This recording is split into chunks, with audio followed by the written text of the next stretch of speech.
really good start for us, and was really happy with the speed we had in the daylight in our fast on Ford Mustang. Really proud of this group. I think we knew this would be a pretty good test for what we were able to have made gains on during the off season, and I think that showed that a lot of things we hit on and are heading in the right direction. With that, unfortunately, the night did not do us a whole lot of favors, and Dirty Air was really rough on us there at the end. But we still learned a ton out of it. A little bit of fender damage that may have slowed us down. I mean, it's an excuse basically. So we got to keep working at it hard. But I am really proud of everybody and everyone back at the shop. They did a really nice job on this race car. I think we made some awesome gains. We just got to keep our heads down, going to Vegas, and see what we can apply, and definitely work on what we can make better as the race goes on. I'm just curious, with this being the first mile and a half track, but such a unique track at the same time, how much can we take from seeing all the parity that we saw today? I mean, Chris, you were up there for a while. I mean, McDowell had a strong day. So many different names that, we don't necessarily used to seeing it at mile and a half tracks in recent years. Does that apply going forward? I mean, I would think so for sure. It is a different racetrack and it is worn out, but you're still gonna maybe not compare it directly to Vegas, which is very fast and high grip, right? But you're definitely going to be looking at Atlanta or some of these other mile and a halves that are getting a little rougher, getting a little more wore out. So yeah, there's definitely things that'll apply. Not 100% of it, but at the end of the day, there's a lot that can be learned from these types of tracks, even though the speeds are very, very different from the beginning of a run to the end of a run. Question will come from Luis Torres. Go with your question, Luis. Thank you, Matt. This one's for Chris. As gut-punching as it may be to get a top 20 result after having a superb day, what does it tell you that how the Rush organization were able to adapt well with Newman scoring a top 10, of course, you having the strong run before the final run? I mean, it's a step in the right direction for us. The finish is not something we're real happy with right now.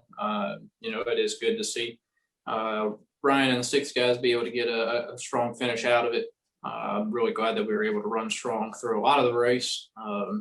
We just have work to do to figure out how to help ourselves later on. How to work on our cars that are to make them as good in traffic as they can be. To really work on executing everything perfectly through a race so that we can finish where we're able to get to early on. So at the end of the day, it is very frustrating because we definitely felt like we had a car capable of winning early on, and at the end we definitely weren't in that position and didn't have that confidence. So same time, the important part is it's a long off season, and with this being our first mile and a half, we definitely have a lot of things that we learn from.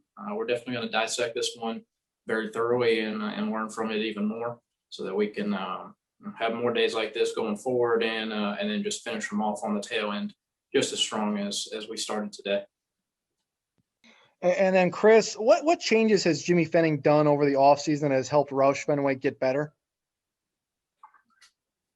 Man, I don't know that I could go through and tell you one thing. There's a list of things that we've tried to do, just to try and create a central person to really help guide our race team in general across all departments to work towards common goals. Even so much as bringing back some old school techniques, just to really sit down and tear into what it is we feel like we're lacking and get input from not only Jimmy or the crew chiefs, but the entire race shop and try and work to figure out what everyone's collective knowledge is telling them. The vast majority of team members that are at our race shop have been working and racing their entire lives, and they know what they're doing, and they have insight into something that helped them through the years in some race car.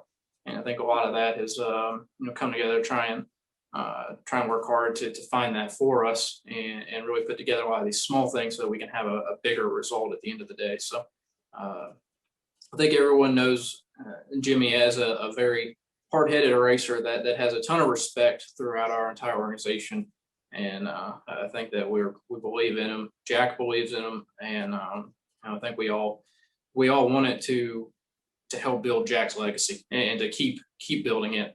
You know, he's been doing this a long time. It's won a lot of races, and we're just trying to get back to those days where we can be winning multiple races through a year and contending for championships at the end of the season. So, you know, there's not one thing I can tell you, but many things that we're happy